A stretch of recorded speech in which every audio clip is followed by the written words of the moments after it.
Snow fell like broken glass through the alley off Westbrook Avenue. Neon from a shuttered liquor store pulsed blue-red, blue washing over two figures locked in struggle. Victoria Stone yanked a girl by the wrist, a small thing in a torn yellow coat, one boot missing and the other filled with slush. Each drag left a crooked trail across the frozen ground. "Get up, you worthless little thief!" Victoria shouted, her voice cracking in the wind. "If you want to eat, you earn your keep." 12-year-old Emma Reynolds staggered, clutching a plastic grocery bag. Cans rolled out, clattering like distant gunshots. Her breathing came ragged and pale. The cloth wrapped around her leg was soaked with bright crimson. She whispered once, "Please, it hurts. Dad, help me." But the wind swallowed her words. At the alley mouth, a black Escalade slid to a stop, tires hissing on ice. The headlights flared, slicing through the snowstorm and pinning them in a cone of white. Behind the glass, Marcus Harrison, founder and CEO of Harrison Global Investments, blinked once. Instinct over calculation. Something ancient stirred in his chest. He stepped out into the sleet. His cashmere coat snapped in the gust like a flag. "What's happening here?" His voice was low, calm, the kind that made boardrooms fall silent. Victoria turned, smile forced and trembling. "Nothing, sir. My stepdaughter's just being lazy." But the lie broke under the beam of his flashlight. The bruises, the trembling lips, the child's knees buckling beneath her. "Please," Emma moaned, tears rolling down her cheeks. "I can't go anymore." Marcus lifted his phone thumb steady.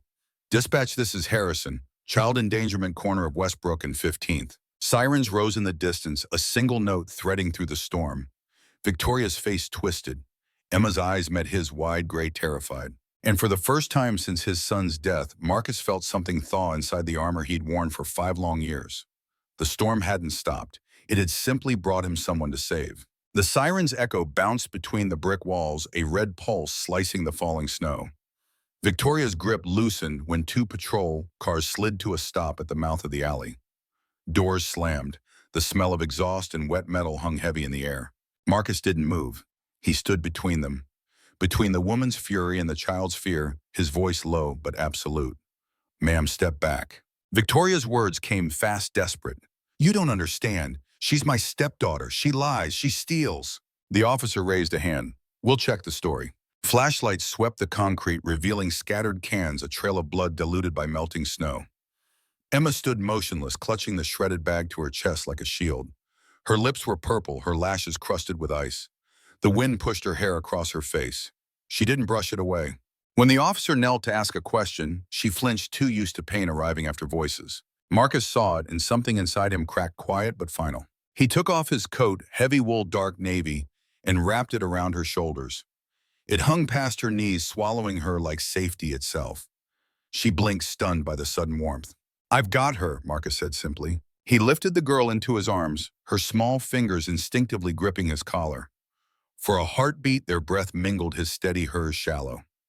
Behind them, Victoria's protest turned into the brittle sound of excuses no one believed. As Marcus carried Emma toward his car, the city around them blurred into streaks of light and falling white. The storm didn't end, but for one frozen minute, it felt like mercy had found a way in. The emergency bay doors hissed open, swallowing Marcus and the child into a corridor of white and silence. Fluorescent lights hummed overhead, cruel in their honesty. The girl's breath came in tiny clouds, fading before they reached her lips. "Emma Reynolds," the nurse murmured, reading from the intake sheet. 12 possible fracture, severe exposure. Marcus stood by the wall, coat, damp hair dripping onto his collar. He couldn't look away. Machines blinked soft green as nurses cut away the soaked bandage. Beneath it, a bruise the color of stormwater, skin cracked where bone had once tried to heal wrong. "She's been like this a while," Dr. Lewis said quietly, running a finger along the x-ray light board. The pale shadow of the leg glowed against black film. "Old fracture, untreated, malnutrition too." Marcus's jaw tightened. "Fix her. We'll do our best, but she'll need rest and care. A shelter maybe, though." The doctor hesitated. "It's December. They're full." The social worker shifted uncomfortably. "Sir, she'll have to be placed in temporary care." "I'll take her." The words surprised even him. They sounded foreign but right. Papers were brought, signatures spilled across forms.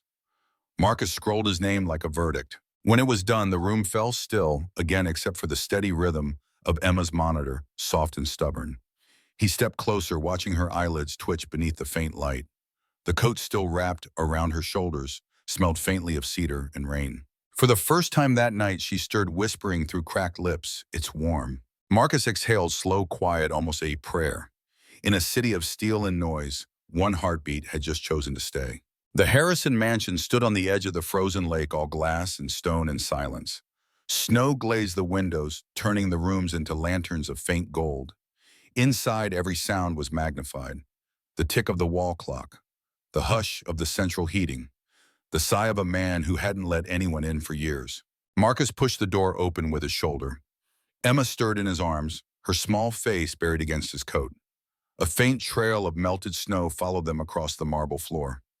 From the staircase landing, a woman appeared. Rebecca Harrison's hair was tied back, her sweater the color of warm sand. For a heartbeat, she froze at the sight of the girl, the bloodied bandage, the exhaustion in Marcus's eyes. "She was being hurt," he said simply. "I couldn't leave her." Rebecca's voice softened to a whisper. "You brought her home just until social services find a place." No other words, no hesitation. Rebecca moved quietly, efficiently, heating milk, fetching a towel, calling their family doctor. The scent of chamomile and clean linen filled the air. She knelt beside the sofa, wringing out the cloth, gently wiping dirt from Emma's face. The girl flinched once, then went still. Her lashes fluttered. She was too tired to fear kindness. Marcus stood behind them, watching the faint steam rise from the mug, the flicker of firelight crawling up the walls. The house, once built for ambition and now haunted by silence, seemed to breathe again. Outside, snow kept falling, slow and endless. Inside, a clock ticked steady, the sound of time beginning again for three lost souls under one roof. 5 years earlier, the Harrison home had been filled with laughter. Their son, Michael, 10 years old, with his father's eyes and his mother's smile, raced through these same halls. Marcus was already building his empire, often absent, but believing he had time. Rebecca was a renowned pediatrician, dividing her heart between her patients and her only child. Then came the accident, a school trip, a bus that never arrived, snow that fell too fast on mountain roads. After the funeral, Marcus buried himself in work, building walls of numbers and assets. Rebecca gave up her practice. They lived in the same house, but different worlds, separated by grief neither could cross. Now, as Marcus watched this broken child sleep on their couch, he felt the first crack in that wall. Something about the yellow coat. It was nearly identical to the last gift he'd bought Michael, the one he never saw him wear. Morning came hesitant and pale. The storm had passed, but snow still clung to the windowsill, soft as memory. The world outside was white and endless. The world inside smelled of coffee and antiseptic. Marcus sat at the kitchen island laptop, open unread emails glowing blue across his tired face. Between corporate briefings and donation receipts, one new message waited, a confirmation from the Department of Child Services. Temporary guardian approval. 10 days. 10 days. He exhaled through his teeth, the sound sharp in the stillness. From the living room came the creak of the sofa and a small rustle, the girl shifting under blankets. He rose quietly, stepping past the hallway mirror. His reflection looked older than he remembered, but the eyes were awake for the first time in months. Emma sat upright, dwarfed by the blanket, her hair stuck to her cheek. Her fingers twisted the fabric edge, unsure whether she was allowed to speak first.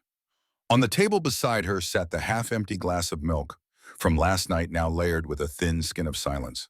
"Morning," Marcus said softly. She startled, as if the word itself might break. He added, "You're safe here, you can rest." Her lips moved, maybe a thank you, maybe a prayer, but no sound came out. From the kitchen, Rebecca appeared, carrying a small basin of warm water, steam rising like soft fog. "Let's clean that face before breakfast." Her voice was low, motherly, but careful, as if she knew any sudden kindness could hurt as much as cruelty. Emma hesitated, then nodded. When Rebecca pressed the towel to her cheek, the girl didn't flinch this time. Later, while Rebecca washed dishes, Emma limped into the kitchen, determined to help. She reached for a mug too heavy for her small hands. It slipped, clattering into the sink. The crash echoed like thunder, and she froze, shoulders up, eyes wide, waiting for punishment that never came. Marcus's voice cut through the tension, calm and steady. "It's just a mug." She blinked at him, not understanding how something could break and not cost her anything. He turned back to his coffee, letting silence do the healing. Behind him, Rebecca whispered, "She's still measuring every move." Marcus nodded. "Then we'll give her new rules to measure by." Outside, sunlight spilled through ice-rimmed glass, lighting the 3 cups on the counter. Two adults, one child, imperfect, unmatched, but finally part of the same morning. Dr. Anderson arrived at noon, his medical bag worn at the edges from house calls few doctors still made. Rebecca had worked with him at the hospital years ago when she still wore the white coat herself. The familiarity in their movements as they examined Emma spoke of a past life Marcus had almost forgotten. "The break healed wrong," Dr. Anderson said, voice low as they stood in the study. "She'll need surgery eventually, but for now, proper immobilization and nutrition." Rebecca's clinical detachment was slipping. "There are other injuries, older ones, patterns consistent with prolonged abuse." Marcus stared through the glass door at Emma sitting on the couch, carefully turning pages of a book they'd placed beside her. "What kind of monster does this to a child?" His voice was controlled, but his hand gripped the desk edge until his knuckles whitened. Dr. Anderson shook his head slowly. "The kind that's everywhere, I'm afraid. 1 in 4 children experience abuse or neglect. The ones we see are just the tip of the iceberg." The statistics settled like lead in Marcus's stomach. He was a man who understood numbers, who built fortunes on percentages and projections. This number was unacceptable. "There's more," Rebecca said, pulling him back to the moment. "She's been working." Her hands show calluses inconsistent with normal childhood activities. Working. The question came out sharper than he intended. Street vending, possibly. Begging, that would explain why she was out in the storm. Marcus thought of the woman, Victoria, yanking the girl through snow despite her injury. The image burned in his mind, fuel for a fire he thought had gone out years ago. By afternoon, the light in the Harrison house softened to the color of melting snow, half gold, half ash. Outside, wind traced the windows with fingers of frost. Inside, only the low hum of the heater filled the air. It was the kind of silence that used to feel unbearable. Now it simply waited to be rewritten. Rebecca cleared the breakfast plates and lingered at the edge of the living room. Emma sat curled on the sofa, still wrapped in Marcus's coat. Her small hands traced invisible lines across the wool fabric as if she were drawing something only she could see. Rebecca went upstairs, returned with a small notebook, soft beige cover, slightly frayed at the corners, and a box of colored pencils that had once belonged to Michael. She placed them on the coffee table without a word. Emma's eyes flicked up, unsure if this was a gift or a test. Rebecca smiled faintly, a smile that didn't demand anything. Then she walked away, leaving the girl alone with the colors. Minutes passed. The only sound was the crackle of firewood. Finally, Emma opened the notebook. The first page stayed blank for a long while, the way trust does before it dares to breathe.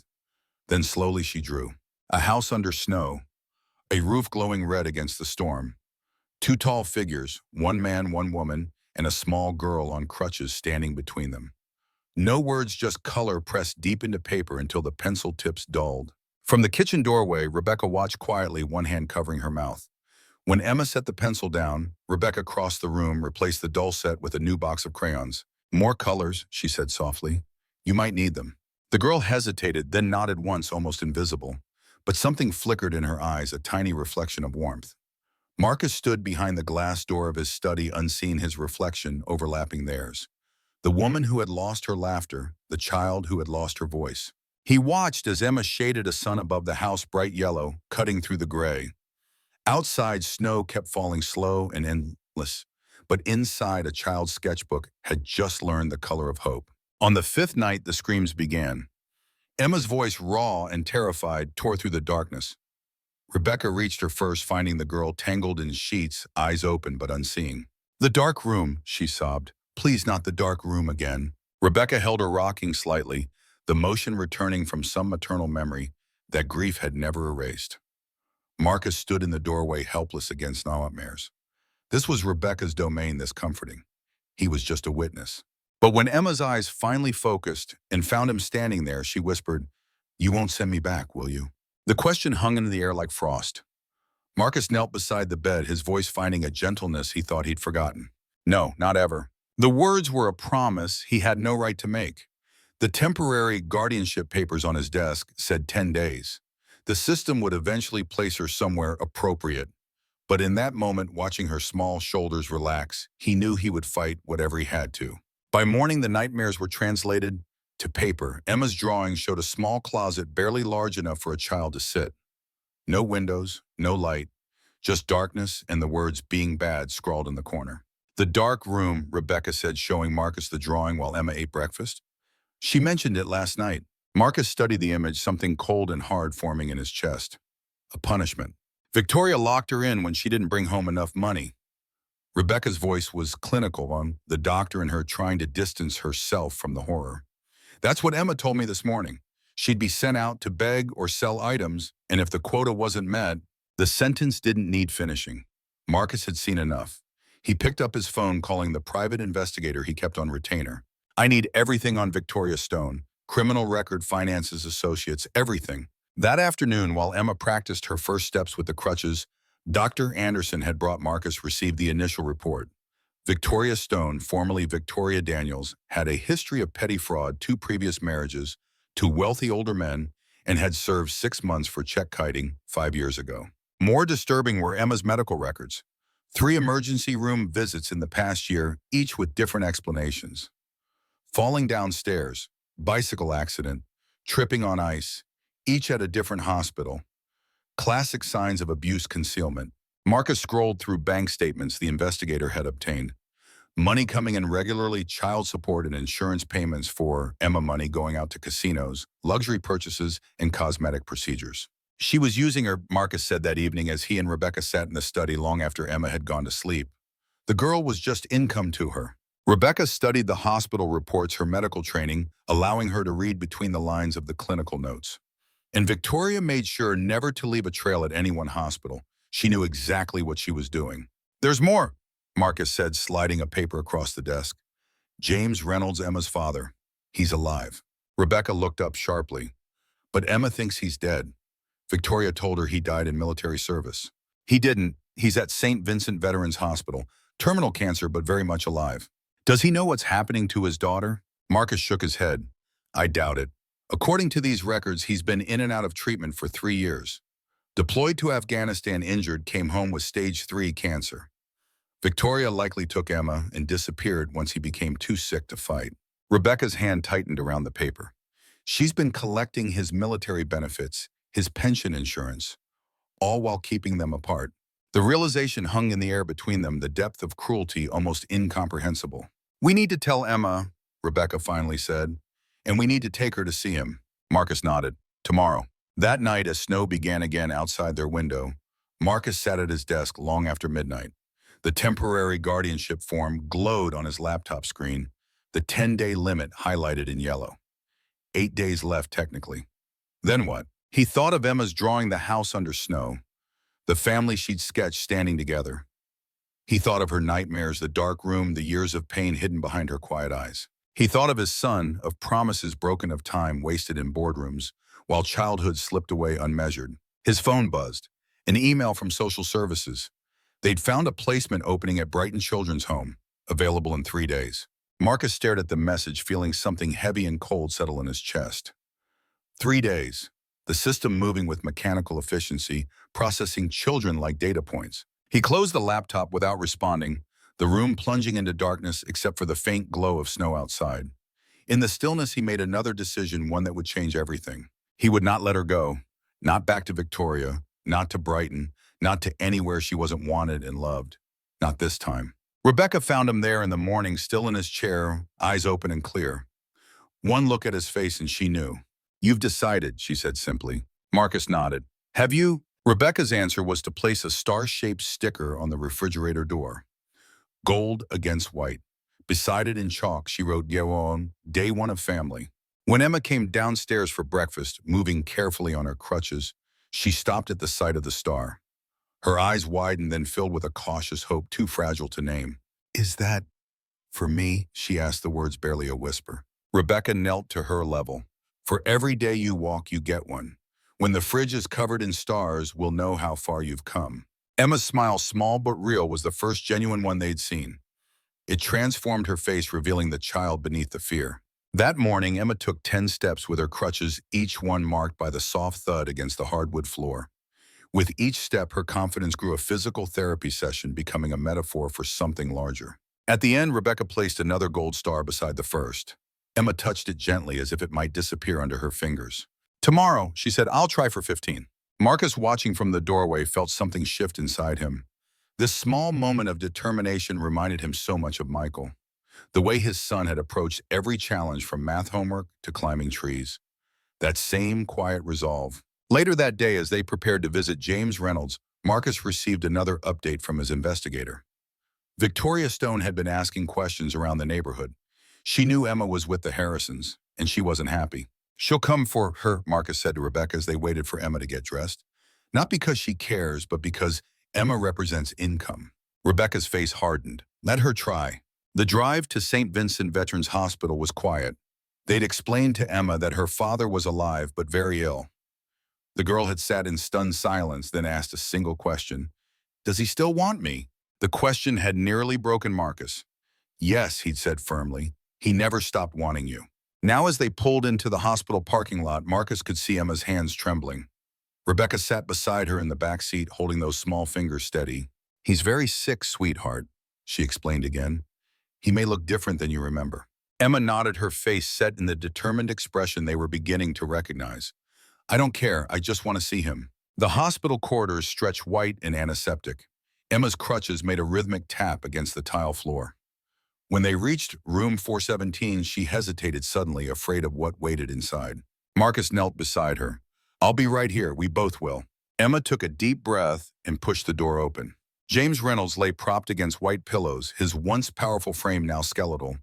The cancer had carved him hollow, but his eyes, when they found his daughter, filled with a light that transformed him. "Emmy," his voice was barely a whisper, rough from disuse. Emma stood frozen, her crutches forgotten, as she stared at the ghost she'd believed dead for years. Then with a small cry, she moved forward, nearly falling in her haste to reach him. "Dad!" James lifted a trembling hand to touch her face as if confirming she was real. "You've grown so tall." The reunion was both beautiful and heartbreaking. Emma crawled carefully onto the bed beside her father, mindful of the tubes and monitors. She showed him her sketchbook, pointing out each drawing with the excitement of a child making up for lost time. Marcus and Rebecca stood back, giving them space, feeling like intruders in this sacred moment. James looked over his daughter's head, meeting Marcus's eyes with a gaze that held questions and gratitude in equal measure. Later, while Emma was distracted by a nurse offering juice, James motioned Marcus closer. "Victoria." The single word carried years of worry. "Emma is safe from her," Marcus assured him. "Temporary guardianship for now." James's face showed both relief and sorrow. "Not so temporary, I'm afraid." He gestured weakly at his own failing body. "The doctors say weeks, maybe days." Marcus felt the weight of what remained unspoken. "Mr. Reynolds." "James, please." The sick man managed a smile. "Anyone who rescues my daughter from that woman has earned the right to use my first name. James, I want you to know we'll take care of Emma, no matter what happens." The former soldier studied Marcus's face, seeming to search for something beyond words. "She kept us apart, you know, Victoria. Once I got sick, she saw an opportunity. Told Emmy I was dead, collected the benefits, the insurance." "We know," Marcus said quietly. "Our investigator found the records." James closed his eyes briefly, pain crossing his features. "I tried to find them, but chemo makes it hard to fight." "You don't need to fight anymore," Marcus said. "We've got her now." James opened his eyes, gaze suddenly sharp, despite his weakness. "Victoria won't give up easily. She's not just cruel, she's cunning. And Emma represents income to her.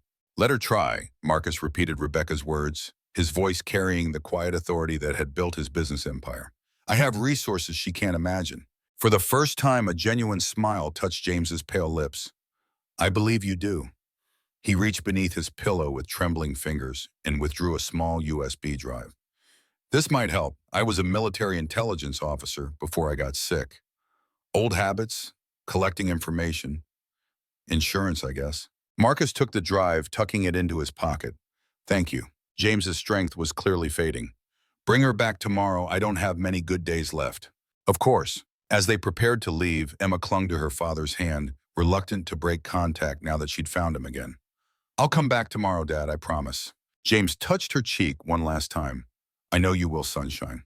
In the car, Emma was quiet, processing the day's revelations. Finally, as they neared home, she asked, "Is he going to die?" Rebecca turned in her seat, facing the girl directly. "Yes, sweetheart, the cancer is very advanced." Emma absorbed this, her face showing a maturity beyond her years. "Then I need to show him my walking every day. Before he—" She couldn't finish the sentence. That night, while Emma slept, Marcus reviewed the contents of James's USB drive. It contained audio recordings of Victoria admitting to hiding James's existence from Emma bank statements, showing the misappropriation of funds meant for Emma's care and photos documenting Emma's untreated injuries. It was damning evidence collected by a dying man trying to protect his child the only way he still could. Marcus showed Rebecca the files. With this, we can ensure Victoria never gets near Emma again and possibly face charges. Rebecca nodded, her expression grim. Good, but that still leaves the question of what happens to Emma after the 10 days. Marcus took her hand, something he hadn't done in a very long time. I'm not letting her go, Rebecca. Not to a system that failed her before. Not to Brighton or anywhere else. Rebecca's eyes searched his face. You want to adopt her? It wasn't a question. Marcus nodded anyway. Yes, if I what? If you want that too.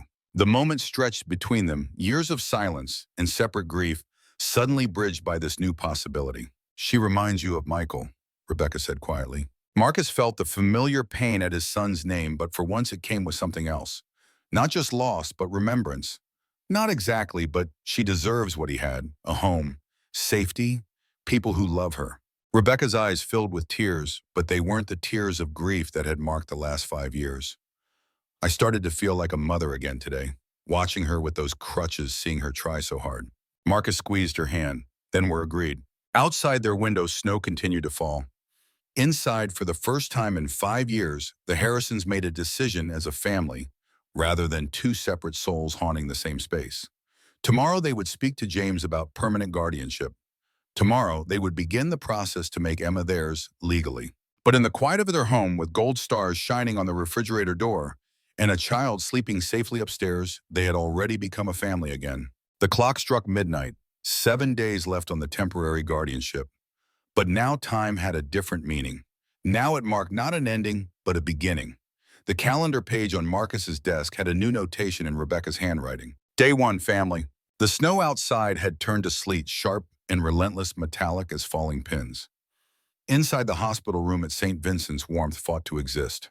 The fire of life in James Reynolds burned low, but his eyes remained clear-focused on the task at hand. Marcus sat beside him, jacket removed, sleeves rolled up. Between them lay a battlefield of documents, paperwork that would determine Emma's future. The hospital issue table barely contained the spread of guardianship forms, medical authorizations, and legal declarations. James's hand trembled as he reached for the pen. She deserves better than what life's given her, he said, voice thin but determined. Victoria took everything from her, her childhood, her security, even the memory of me. Marcus watched the dying soldier gather his strength. In another life, they might have been friends, perhaps business associates. Now they were united by something more primal, the protection of a child. Why did you marry her? Marcus asked the question he'd been holding back. James's smile was bitter and self-mocking. The oldest reason, she was beautiful, charming. When I got my deployment orders, I thought I was doing the right thing, giving Emma a mother before I shipped out. His fingers tightened on the pen. By the time I realized what she was, I was in a hospital bed overseas with my insides torn up from an IED and cancer growing in my bones. The monitor beside the bed beeped steadily, counting down heartbeats like a clock. Emma will never want for anything again, Marcus said. I give you my word. James nodded, then began signing the papers one after another. Each signature seemed to drain him further, but he refused assistance. This final act of fatherhood would be done by his own hand, no matter the cost. When the last form was signed, James leaned back against the pillows, exhausted. From his bedside table, he retrieved an envelope, edges worn from constant handling. For Emma, when she's older, when she can understand. Marcus accepted it, noting the weight. I'll make sure she gets it. James's eyes drifted to the window where sleet tapped against glass like impatient fingers. You know she'll come for Emma, Victoria. Let her try. You don't understand. She's not just cruel. She's calculating. And she's got connections you wouldn't expect from someone like her. Marcus leaned forward. What kind of connections? The dangerous kind. Political.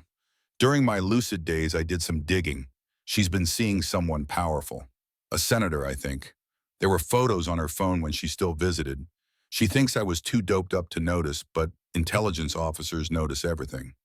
He coughed a sound like breaking glass. She's building an insurance policy, always looking for the angle. The revelations settled over Marcus like frost. The stakes had just risen considerably. His name, Reynolds? No relation to me. Frank Reynolds. Ironic, isn't it? She seems to collect us. Senator Frank Reynolds. The name struck Marcus like a physical blow. Reynolds sat on the banking committee that was currently reviewing Harrison Global's acquisition of Meridian Financial. The deal worth billions that would either cement Marcus's legacy or destroy it. Suddenly, Victoria's presence in that alley felt less like chance and more like calculation. James must have read something in his expression. You know him? Our paths have crossed. The dying man nodded slowly. Be careful, Marcus. Whatever you think this is, it's probably worse. Outside, the sleet intensified, rattling against the windows like warning shots. 3 days later, they buried James Reynolds under a gunmetal sky. The cemetery stood empty except for the small gathering around the simple casket. No military honors had been arranged in time, just Emma the Harrisons and a chaplain with a prayer book dampened by the freezing rain. Emma stood between Marcus and Rebecca, her small frame wrapped in a black wool coat Rebecca had altered to fit. Her face remained dry, but her body trembled with emotion too complex for tears. As the chaplain spoke words about eternal rest, Emma stepped forward and placed a small lily on the casket lid. I can walk now, Dad, she whispered, her voice steady despite everything. See, just like I promised. Rebecca knelt beside her, arms encircling the girl's thin shoulders. He saw, sweetheart. He saw you stand. After the service, Marcus remained behind while Rebecca took Emma to the car. He stood in the icy rain, feeling it seep through his coat, penetrating to the skin. The cold felt appropriate somehow, matching the growing chill of determination in his chest. He withdrew James's envelope from his inner pocket, running his thumb across the worn edges. Not time to open it yet. Emma wasn't ready. Perhaps he wasn't either. I'll keep my word, he said to the freshly turned earth. She'll be safe. As he turned to leave, he spotted a figure at the cemetery gate, partially hidden by a black umbrella.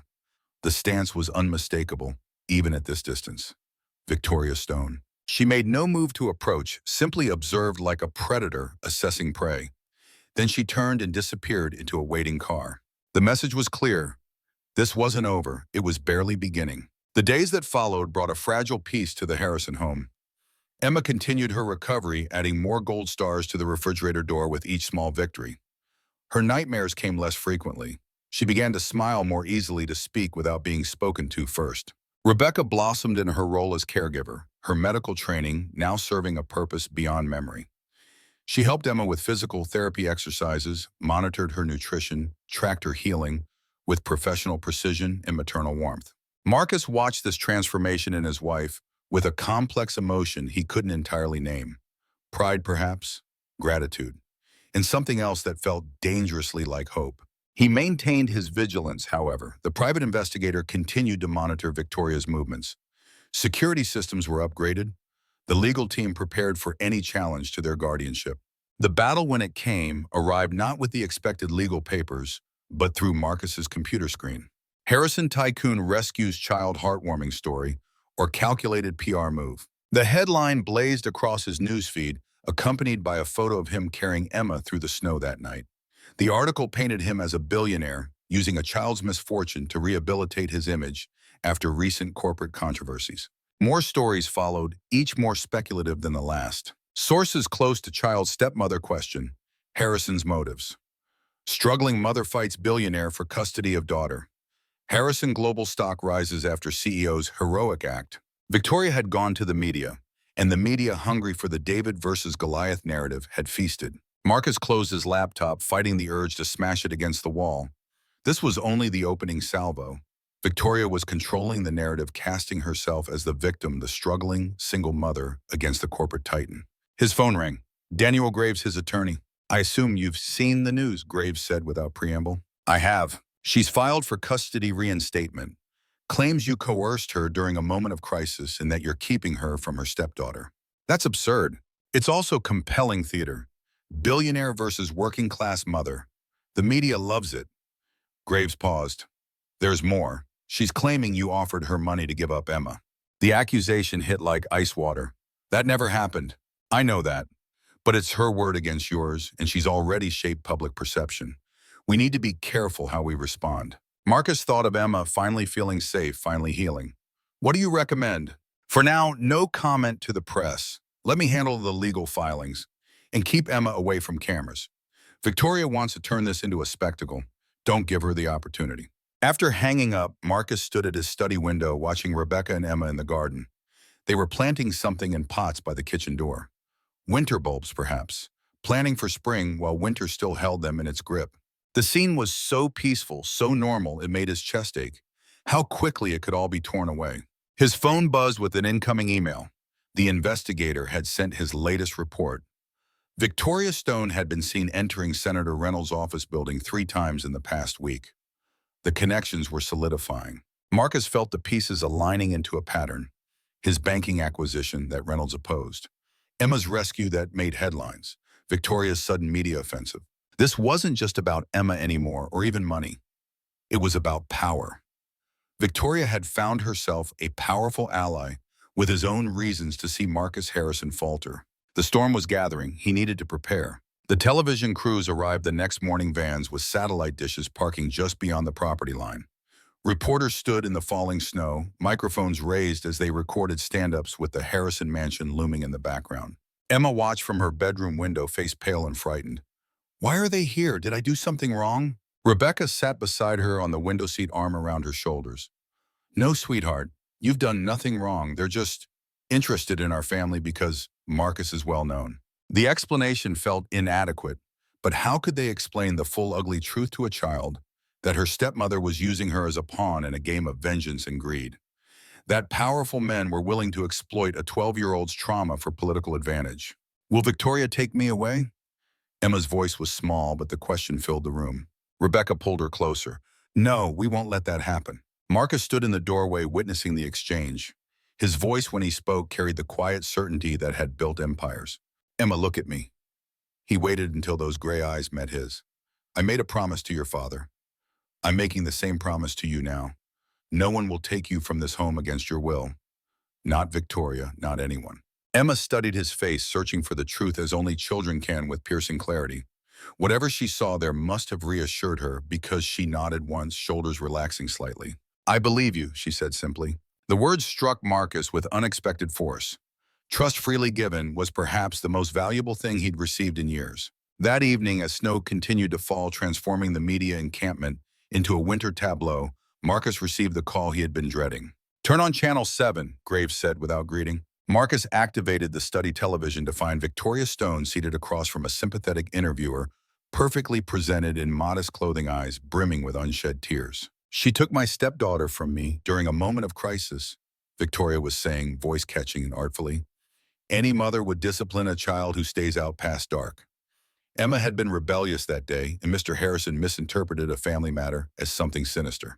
"And the injuries?" the interviewer asked. "Emma has a medical condition that makes her prone to bruising. We'd been to doctors repeatedly. Ask any parent of a child with special needs how often they're accused of abuse by strangers who don't understand." Victoria dabbed at her eyes. "I'm not wealthy like Mr. Harrison.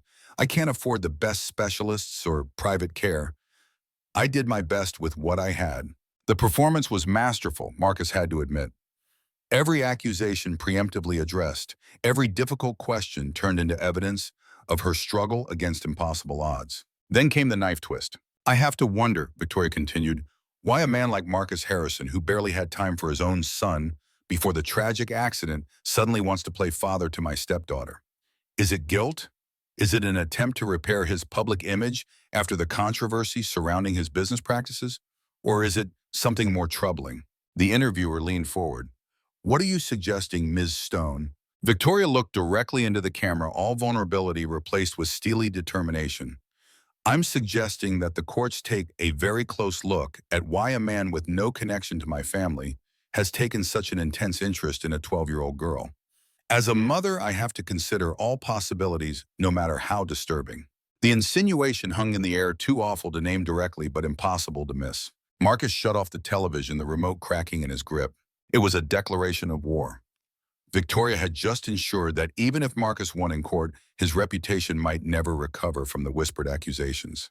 She had made it impossible for him to walk away, while simultaneously making it potentially devastating for him to continue. His phone rang again. Rebecca calling from upstairs. "Emma saw it," she said, voice tight with controlled rage. "She was watching in her room. She's hysterical." Marcus took the stairs 2 at a time, reaching Emma's bedroom, to find her curled into a tight ball on her bed, body shaking with sobs. Rebecca sat beside her, stroking her hair, murmuring reassurances that couldn't penetrate the girl's distress. At his footsteps, Emma looked up, face streaked with tears. "She's lying," she choked out. Everything she said was lies. Marcus knelt beside the bed, bringing himself to her eye level. "I know. She locked me in the dark room for days sometimes. She made me beg for money on the corner of Winston and 8th. She took Dad's checks and spent them on herself while I wore the same clothes for a year." The words poured out in a torrent of long-suppressed truth. "I wasn't bad. I wasn't rebellious. I was just hungry." The rawness of her pain filled the room like a physical presence. This, Marcus realized, was the true cost of Victoria's actions. Not the public accusations, not the threat to his reputation, but this child's suffering, laid bare wounds reopened when they'd barely begun to heal. "Listen to me, Emma," he said, his voice gentle but firm. "Victoria wants you to feel this way. She wants you frightened and confused. But you are not alone anymore. You have us now." "But everyone will believe her. She always makes people believe her." "Not everyone." Marcus reached for his phone, making a decision. "There's someone I want you to meet tomorrow. Someone who can help us tell your story, the real story." The next morning, while the media remained camped outside their gates, a side entrance to the Harrison property admitted a single visitor. Sarah Chen, investigative journalist for the National Tribune, had built her career exposing corruption and advocating for victims' rights. Unlike the reporters chasing the sensational angle, Chen was known for her meticulous research and unflinching pursuit of truth. Marcus had chosen carefully. If they were going to fight back against Victoria's narrative, they needed someone with credibility. Someone who wouldn't be swayed by emotional manipulation or political pressure. Chen sat with Emma in the sunroom, recording their conversation. Rebecca remained present, but Marcus excused himself, understanding that his presence might influence the interview. From his study, he called Senator Frank Reynolds' office, requesting a meeting. The response was predictably evasive, the senator's schedule allegedly full for weeks. Marcus hadn't expected otherwise. Reynolds would avoid direct confrontation as long as possible, allowing Victoria to serve as his proxy in this battle. That afternoon, Marcus reviewed the USB drive James had given him, once more searching for anything he might have missed. Among the files was a folder labeled simply Frank. Inside were 3 photographs, grainy but recognizable, showing Victoria leaving a hotel with the senator. The timestamp showed 3 different dates spanning the past year. The connection was more established than James had let on. This wasn't just a recent development, it was an ongoing relationship. Marcus forwarded the photos to his investigator with instructions to dig deeper into the Reynolds-Stone connection. Then he made another call, this one to Harrison Global's head of security. "I need surveillance on my home increased," he instructed, "and I need a personal detail for Emma when she leaves the property." "You expecting trouble, sir?" Marcus watched the snow falling outside his window, soft and deceptive in its beauty. "I'm expecting everything." The next morning brought Sarah Chen's article in the National Tribune. The headline was restrained compared to the sensationalism elsewhere: child abuse allegations, the untold story of Emma Reynolds. The piece methodically dismantled Victoria's narrative, presenting hospital records, school attendance documentation, and Emma's first-hand account. It included statements from 2 former neighbors who had witnessed Victoria's mistreatment of Emma, people who had been afraid to come forward until now. Most damaging was the inclusion of bank records showing Victoria's misappropriation of funds meant for Emma's care. The article raised pointed questions about how a woman claiming poverty afforded luxury spa treatments and designer clothing, while her stepdaughter wore second-hand clothes and went untreated for serious injuries. Chen had done her job impeccably. The article wasn't a character assassination of Victoria. It was simply a presentation of facts that allowed readers to draw their own conclusions. It was a counterstrike, but Marcus harbored no illusions that it would end the war. If anything, it would escalate the conflict. Victoria had been publicly challenged, her narrative questioned. She would retaliate. He didn't have long to wait. That evening, breaking news alerts flashed across his phone. Video footage had emerged of Rebecca allegedly manhandling Emma during a doctor's appointment. The grainy footage, clearly taken secretly and from a distance, showed Rebecca firmly guiding Emma by the arm through a hospital corridor. Out of context, with no audio, it looked concerning. The actual moment had been Rebecca steadying Emma when her crutch slipped, but the footage had been cut to eliminate that crucial detail. The caption accompanying the video on social media read, "Harrison wife rough with abused child, the rescue story unravels." Within an hour, Rebecca's former colleagues at the hospital had come forward to refute the characterization, and the full unedited footage emerged showing the complete interaction. But the damage had been done. The seed of doubt had been planted. Victoria was playing dirty, and she was playing to win. Marcus found Rebecca in the kitchen, hands gripping the counter edge, knuckles white. She'd seen the footage. "How dare she?" Rebecca whispered, voice shaking with rage. "Using something meant to help Emma as a weapon against her. Against us." Marcus placed his hands over hers. "It's backfiring already. The hospital staff is supporting you. The full video is out there. That's not the point. She's willing to hurt Emma to get what she wants. What's next, Marcus? What else will she do?" The question hung between them, heavy with implications neither wanted to voice. Emma's voice came from the doorway, small but resolute. "She won't stop." They turned to find her standing there, leaning on one crutch, face pale but determined. "Emma, you should be resting," Rebecca began, but the girl shook her head. "I know Victoria better than anyone. She never stops until she gets what she wants." Emma moved closer, each step deliberate. "But I'm not afraid of her anymore. I want to help fight." Marcus studied her, this child who had endured so much yet stood before them with such courage. "How do you want to help?" "I want to tell everyone what she did, all of it. The dark room, the begging, everything." Emma straightened to her full height. "I'm not just a story people are telling, I'm me, and I want to speak for myself." The decision weighed heavily. Putting Emma in the public eye carried risks. It would expose her to scrutiny, potentially re-traumatize her, make her a target for more of Victoria's manipulation. But denying her agency, her voice seemed equally harmful. "We'll think about it," Marcus said finally. "But not tonight. Tonight we all need rest." As Emma reluctantly returned to her room, Rebecca turned to Marcus. "She's right, you know. Victoria won't stop." "I know." Marcus's phone vibrated with an incoming message from his investigator. "And we just found out why." The message contained a screenshot of a legal document, a trust fund established by James Reynolds' parents. Upon his death, a substantial inheritance would pass to Emma with the legal guardian controlling access until she turned 21. Victoria hadn't known about it until recently, likely after James had fallen too ill to manage his affairs, and notifications had been sent to his listed address. The amount was significant, over $3 million. More than enough motivation for Victoria to suddenly fight for custody of a child she had previously abused and neglected. "It was never about Emma," Rebecca said softly, reading the message over his shoulder. "It was always about money." "Not entirely," Marcus corrected. "It's about money for Victoria. But for Reynolds, it's about power, about getting leverage over me." "The banking acquisition," Marcus nodded. "Reynolds has fought it at every turn. His biggest campaign donors would lose millions if the deal goes through. Now he's using Victoria, using Emma to distract and pressure me." Rebecca's expression hardened. "Then we fight them both. It won't be clean or easy." "I don't care." Rebecca's voice took on an edge Marcus hadn't heard in years.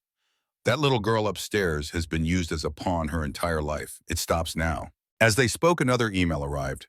The custody hearing had been scheduled for the following week. Victoria's lawyers had successfully argued for expedition based on claims of ongoing trauma to Emma under the Harrisons' care. Judge Catherine Sullivan would preside. Marcus recognized the name immediately.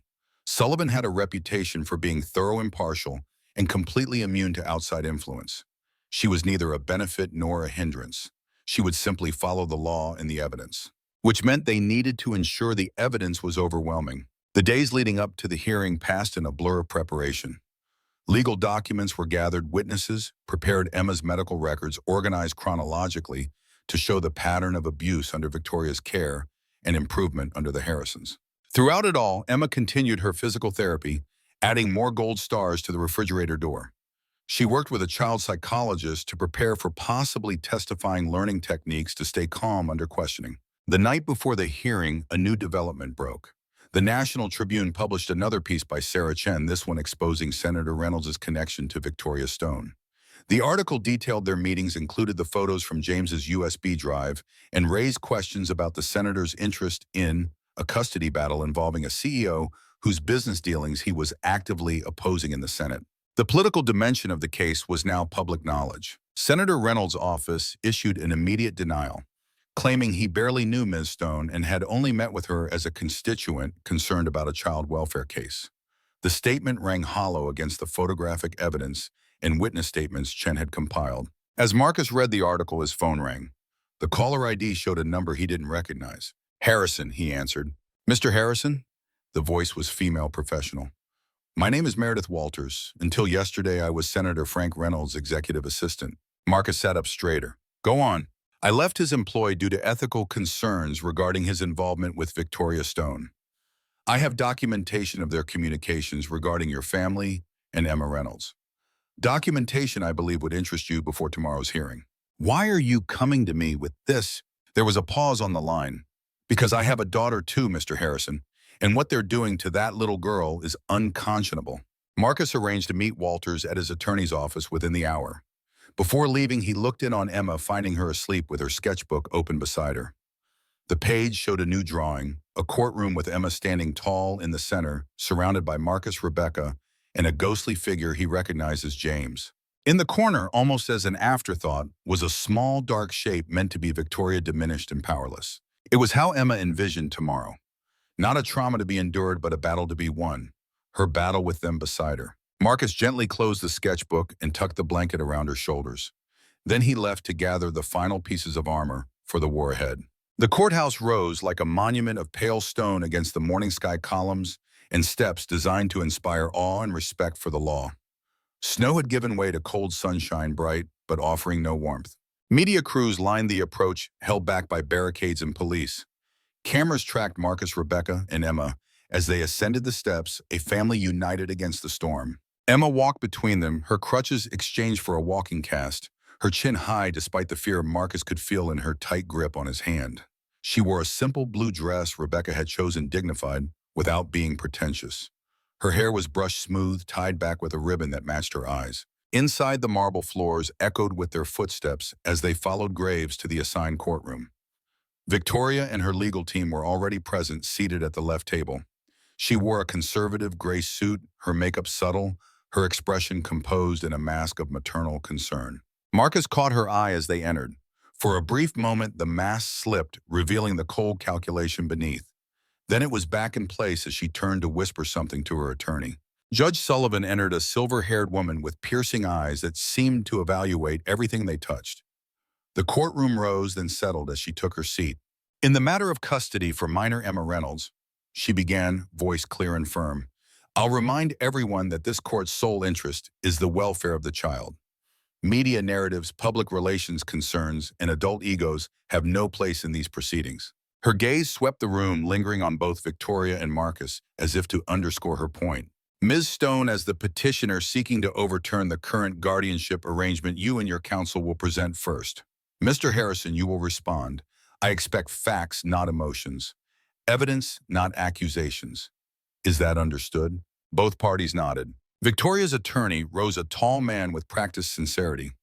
Your Honor, we intend to demonstrate that Ms. Stone has been the victim of a grave injustice.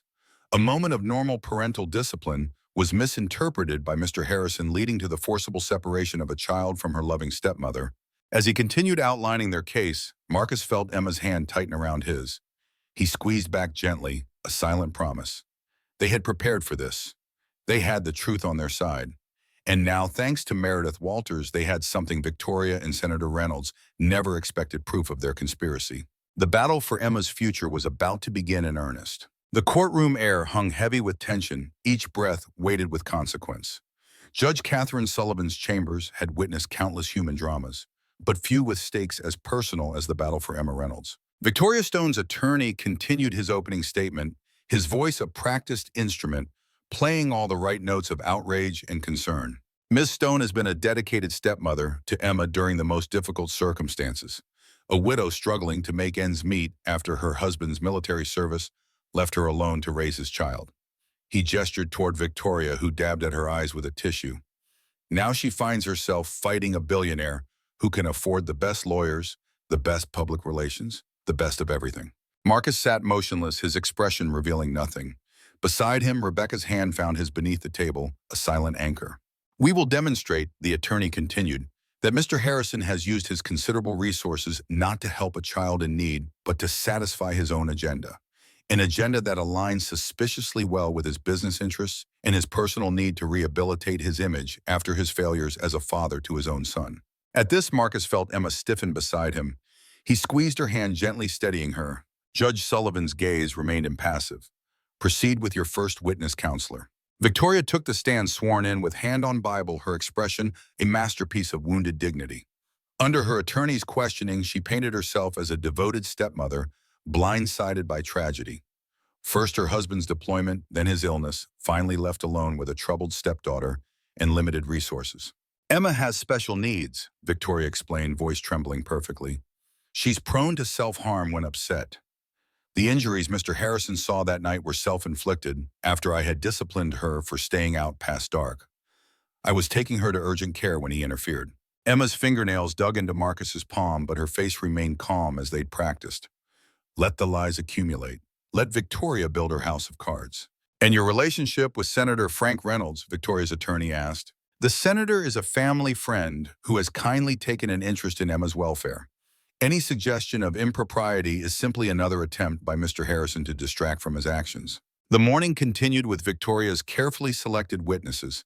A neighbor who had seen Emma acting out on occasion, a teacher who noted Emma's withdrawn behavior but admitted she'd never reported any suspicions of abuse, a child psychologist who had never met Emma but spoke about attachment disorders in abstract terms. Through it all, Marcus and his team remained patient. When the time came, Daniel Graves approached the podium with measured confidence. Ms. Stone, you testified that Emma has special needs that cause her to self-harm. Do you have medical records documenting this diagnosis? Victoria shifted slightly. We couldn't afford extensive testing. Yet you managed to afford 3 spa weekends at Alpine Resort last year according to your credit card statements. Graves placed a document before the judge. Exhibit A, Your Honor. Victoria's composure flickered. Those were necessary for my mental health.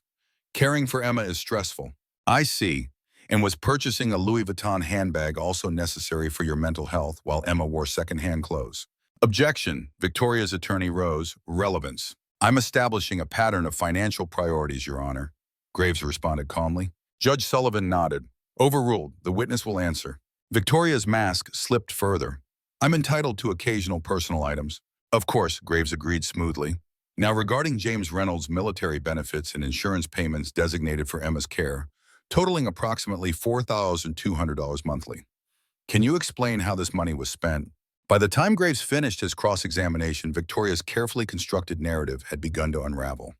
She grew increasingly defensive, her answers contradicting earlier statements. The polished victim was revealing glimpses of something harder, colder, beneath.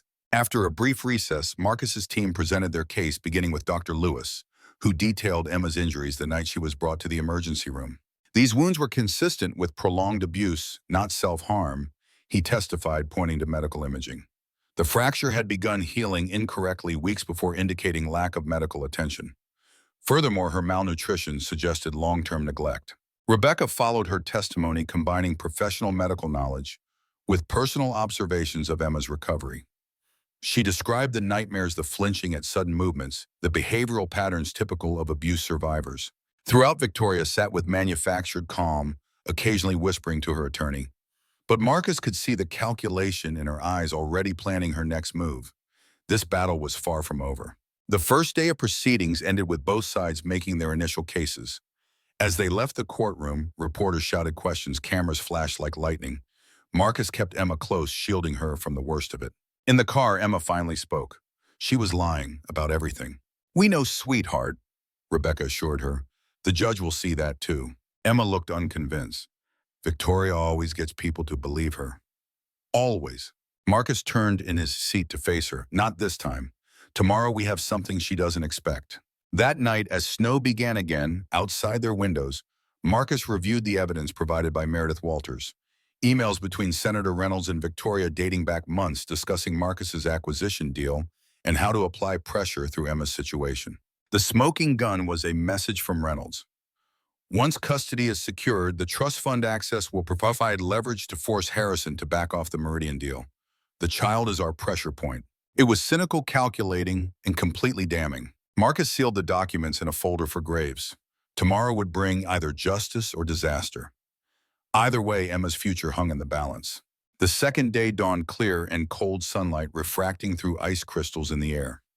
At the courthouse, an unexpected figure waited at the top of the steps. Senator Frank Reynolds himself, surrounded by aides facing a cluster of reporters. I've come to set the record straight, he announced as cameras rolled.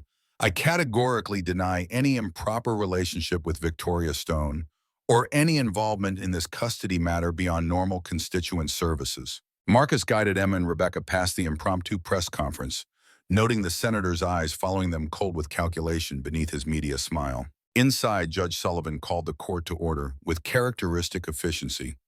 We'll continue with the Harrison team's witnesses. Marcus took the stand first, describing the night he found Emma, his decision to offer temporary guardianship, and the subsequent discoveries about her situation. He spoke with quiet authority, the same tone that had built his business empire, but tempered now with something more human. Emma came to us broken, he concluded, not just physically, but in spirit.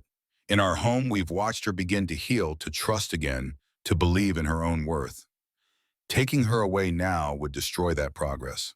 Victoria's attorney cross-examined aggressively, focusing on Marcus's business dealings with companies connected to Senator Reynolds, suggesting the entire situation was an elaborate corporate maneuver. Isn't it true that gaining custody of Emma coincidentally aligned with your need to generate positive publicity during a controversial acquisition? Marcus met his gaze steadily. When I saw a child being dragged through snow bleeding and terrified, I didn't stop to consider how it might affect my stock prices. A murmur ran through the courtroom. Even Judge Sullivan's expression softened momentarily.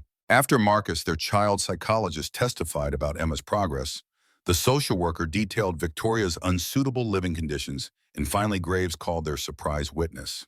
The defense calls Meredith Walters. Victoria, visibly startled, her composure cracking for the first time. Across the courtroom, Senator Reynolds, who had remained to observe, went utterly still. Meredith Walters took the stand, a composed woman in her 40s with the precise manner of someone accustomed to managing powerful men's affairs. Until yesterday, I served as executive assistant to Senator Frank Reynolds for 7 years, she began. And why did you leave that position, Ms. Walters? Graves asked. Because I could no longer ethically support the senator's actions regarding this case. Over the next 30 minutes, Walters methodically outlined the conspiracy between Reynolds and Victoria Stone, presenting emails, meeting notes, and recorded conversations. She described how Reynolds had coached Victoria on media appearances, arranged legal representation, and explicitly discussed using Emma as leverage against Marcus. The senator's exact words were, "The child is collateral damage. Harrison can have his banking deal or the girl, not both." The courtroom erupted in murmurs. Judge Sullivan gavelled for order. Victoria's attorney desperately objected, but the evidence was already on the record. Victoria herself sat motionless, her facade finally crumbling under the weight of exposed truth. Across the room, Senator Reynolds had disappeared, his media moment forgotten in the face of potential scandal. When order was restored, Judge Sullivan spoke directly to Victoria. "Ms. Stone, in light of this testimony, do you wish to continue with your petition?" Victoria conferred frantically with her attorney, then straightened with a last vestige of defiance. "Yes, Your Honor, these are fabrications. I only want what's best for my stepdaughter." Judge Sullivan's expression revealed nothing. "Very well, final witness." All eyes turned to Emma Reynolds as she made her way to the witness stand. She walked without crutches, now her gait still careful but strengthening. In her simple blue dress with her hair tied back, she looked both younger than her 12 years and somehow impossibly older. After being sworn in, Emma sat with hands folded in her lap, back straight, exactly as they had practiced. But practice was one thing. Facing Victoria across the courtroom was another entirely. For a brief moment, Marcus saw fear flicker across Emma's face, the old terror resurfacing at the sight of the woman who had tormented her for years. Then Emma's eyes found his. He nodded once, a silent affirmation. "I'm here. We're here." Emma took a deep breath and turned to face the judge. "Emma," Graves began gently, "can you tell the court about living with Victoria Stone?" Emma's voice started soft but grew steadier with each word. "She made me beg for money on street corners. If I didn't bring home enough, she would lock me in the dark room, a closet under the stairs with no light or food, sometimes for days." The courtroom fell silent, every ear straining to catch her testimony. "When I got hurt falling on ice last winter, she wouldn't take me to a doctor. She wrapped my leg herself and made me keep working. It never healed right. That's why I limped when Mr. Harrison found me." Emma detailed years of neglect and cruelty. Meals withheld as punishment, isolation from friends, being forced to lie to teachers about bruises. "She told me my dad was dead," Emma continued, voice catching. "But he wasn't. He was sick in the hospital all that time. She kept us apart because she wanted his money." Victoria stood suddenly. "She's lying. She was always a difficult child, always making up stories." "Ms. Stone, sit down immediately," Judge Sullivan ordered, her voice like steel. Emma flinched at Victoria's outburst but continued her resolve, visibly strengthening. In the Harrison house, no one hits me. No one locks me away. I have enough food. I have my own room with books. Mrs. Harrison helps me with my exercises so my leg will get better. Mr. Harrison listens when I talk. She looked directly at Victoria for the first time. I'm not afraid anymore. Victoria's attorney declined to cross-examine, recognizing the damage Emma's testimony had inflicted. The girl returned to her seat between Marcus and Rebecca, exhaustion evident in the slope of her shoulders but triumph in her eyes. Judge Sullivan called for closing arguments. Both attorneys made their final appeals, but the courtroom's atmosphere had shifted decisively. When the proceedings concluded, the judge announced she would render her decision after a brief recess. In the courthouse hallway, Marcus knelt before Emma. You were incredibly brave in there. She looked up at him with those gray eyes that had seen too much. Did I do okay? More than okay, Rebecca assured her, smoothing Emma's hair. You stood up for yourself. That's the hardest thing in the world sometimes. Emma nodded solemnly. Victoria looked scared at the end. I've never seen her scared before. Marcus understood. The shift in power was perhaps the most healing moment for Emma, seeing her tormentor revealed as vulnerable, fallible human. When court resumed, Judge Sullivan delivered her ruling with clear-eyed precision. Having reviewed all testimony and evidence, this court finds Victoria Stone's petition for custody reinstatement to be without merit. Furthermore, the evidence of Ms. Stone's systematic abuse and neglect of Emma Reynolds warrants criminal investigation.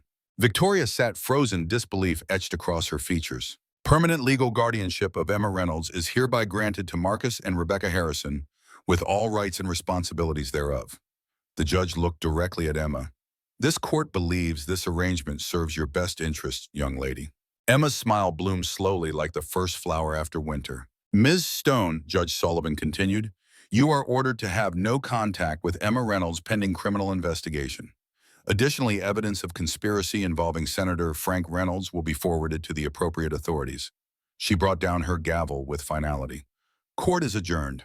It was over. The battle was won. As they left the courthouse, reporters surged forward, but their questions seemed distant and unimportant now. What mattered was the girl walking between them, head held high, finally free from fear. At home, Emma placed a new gold star on the refrigerator door, not for walking this time, but for standing up for herself. Beneath it, Rebecca wrote in chalk, Day of Justice. That evening, as snow began again outside their windows, Marcus sat in his study reviewing the final paperwork. Not just guardianship documents, but adoption forms. Making Emma legally their daughter would take time, but the process had begun. His phone buzzed with news alerts. Senator Reynolds had announced a leave of absence pending investigation. Victoria Stone faced multiple criminal charges.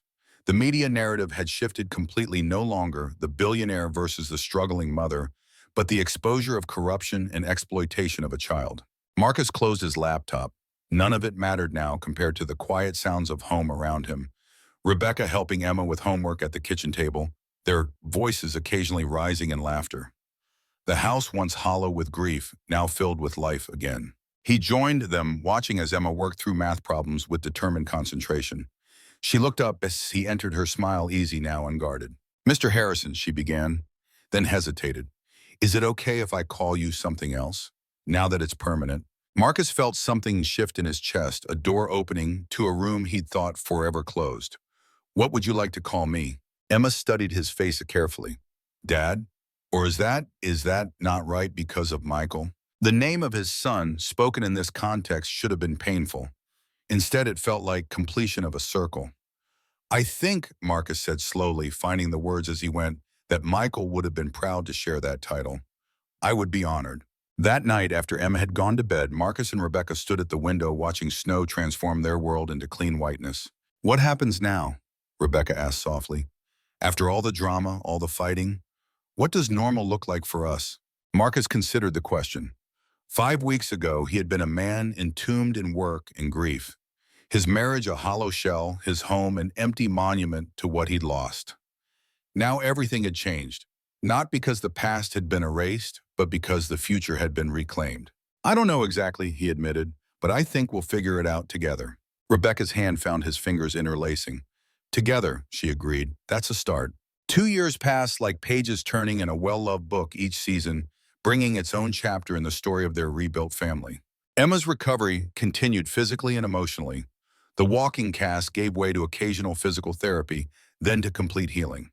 She grew 3 inches, her face losing its pinched wariness, blooming into adolescence with a confidence that sometimes startled them. The adoption became final 6 months after the court case. They marked the occasion not with an elaborate celebration but with a quiet ceremony at home. Just the three of them planting a tree in the buffer that would grow alongside their new life together. Marcus stepped back from the day-to-day operations at Harrison Global, delegating to trusted lieutenants so he could be present for school events, for family dinners, for the small moments that he'd once considered insignificant but now recognized as the foundation of everything meaningful. Rebecca found her way back to medicine not in the high-pressure hospital environment she'd left behind, but at a community clinic serving children without resources. She came home tired but fulfilled her purpose rekindled. The Harrison house transformed as well. Rooms once preserved like museum exhibits to a lost past were redecorated, repurposed, filled with new memories while honoring the old ones. Michael's room remained his but no longer untouchable. His books were read, his treasures appreciated, his memory kept alive, not through preservation, but through integration into their continuing story. On a bright spring morning, Marcus stood at his study window, watching Emma tend to the garden they'd planted together. At 14, she moved with the lanky grace of early adolescence, confident in her body in a way that spoke of safety and care. She had friends now, activities, interests that expanded beyond simple survival. Rebecca joined him, sliding an arm around his waist. She's planting snowdrops again. The white flowers had become something of an obsession for Emma. Hardy blooms that pushed through frozen ground at winter's end, delicate but indomitable. They're survivors, Marcus said, like her. Rebecca rested her head against his shoulder, a gesture that had once been rare but now came naturally. I was thinking about what she said yesterday, about wanting to help other kids from the system. Marcus nodded. The idea had been forming for months in conversations around the dinner table and Emma's increasingly passionate discussions about the children who hadn't been as fortunate as she had. The Harrison Foundation has the resources, he said. We could create something, a place for children transitioning between situations or recovering from trauma. A home, not an institution, Rebecca mused, somewhere they could heal like Emma did with us. The seed that had been planted in their discussions took root, growing quickly into plans, proposals, actions. Marcus approached it with the same focus he'd once reserved for acquisitions and market expansions, but tempered now with the wisdom of understanding human needs, not just financial ones. 6 months later, they stood together on a newly purchased property at the edge of the lake, a sprawling estate with room for growth, surrounded by gardens and woods. Workers had already begun renovations, transforming the old stone mansion into something warmer, more welcoming. What should we call it? Rebecca asked as they surveyed what would soon become a sanctuary for children in transition. Emma, now nearly 15, stepped forward with quiet certainty. Snowdrop House. Marcus raised an eyebrow, inviting explanation. Because snowdrops bloom even in the cold. Emma said the phrase, now a mantra for her. They're the first flowers after winter. They mean hope is coming back. When Snowdrop House opened its doors the following winter, the first 5 children arrived with small bags containing too few possessions, their faces wearing the same wariness Emma's once had. They ranged in age from 7 to 16 each, with their own story of loss, neglect, or abuse. Emma stood at the entrance to greet them, her position as unofficial junior counselor taking on profound significance in this moment. She wore confidence now as naturally as she once wore fear. "Hi," she said to the first boy, a solemn 8-year-old with a bruise fading on his cheek. "I'm Emma. I used to be scared too. It gets better." He studied her face with the shrewd assessment of a child accustomed to adult lies, then nodded slightly, accepting her truth. Marcus watched from the garden, where he was planting rows of snowdrop bulbs along the walkway, one for each child who would come through these doors. Beside him, Rebecca organized welcome packages, each containing new clothing books and a sketchbook with colored pencils. The winter sun caught in Emma's hair as she led the children inside, her voice steady and sure as she showed them to their rooms, explained the routines, promised the security that had once been foreign to her. That evening, after the new arrivals had settled in with the help of professional staff, Marcus found Emma sitting on the porch swing watching snow begin to fall. "You did good today," he said, joining her. She smiled, the expression so natural now it was hard to remember when it had been rare. "I just told them what I wish someone had told me back then, that it wasn't their fault, that they deserved better." Marcus nodded, understanding the simple power of those assurances. "Dad," Emma said after a moment, Do you think we'll really make a difference? There are so many kids out there. Marcus considered the question with the seriousness it deserved. We can't save everyone, he acknowledged. But for the ones who come through those doors, yes, we'll make a difference. You already have. Emma leaned against his shoulder, the gesture of trust, still humbling after all this time. I had good teachers. As darkness fell, lights came on in Snowdrop House, warm gold spilling from windows onto new fallen snow. Inside, children who had known only fear were learning the first tentative lessons of safety. Staff moved with deliberate gentleness, creating an atmosphere where healing could begin.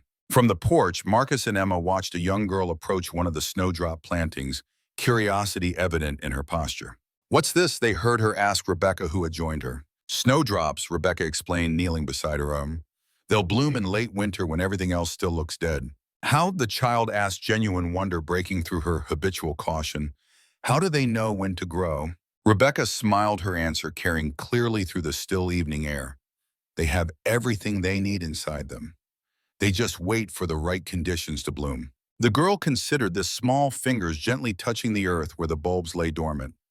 "Will I be here long enough to see them?" "Yes," Rebecca promised. "You'll be here when they bloom." Later, as they drove home through gentle snowfall, Marcus reflected on the journey that had brought them here. From that desperate night in the alley to this moment of purpose, fulfilled, the path had been neither straight nor easy. There had been battles, setbacks, moments of doubt. But watching Emma now secure in herself and her place in the world, he understood that some journeys, however difficult, are worth every step. At home, Emma headed upstairs to finish homework, calling goodnight over her shoulder with the casual confidence of a child who knows she is loved, who expects to wake in safety. Marcus stood in the entryway, taking in the home they had rebuilt together. Photos lined the walls now. Emma's adoption day, family trips, holidays. Among them, in a place of honors, was a picture of Michael smiling from a time before loss. Not hidden away, but integrated into the continuing story. Rebecca joined him, following his gaze. "He'd be proud of you," she said softly, "of what you've become."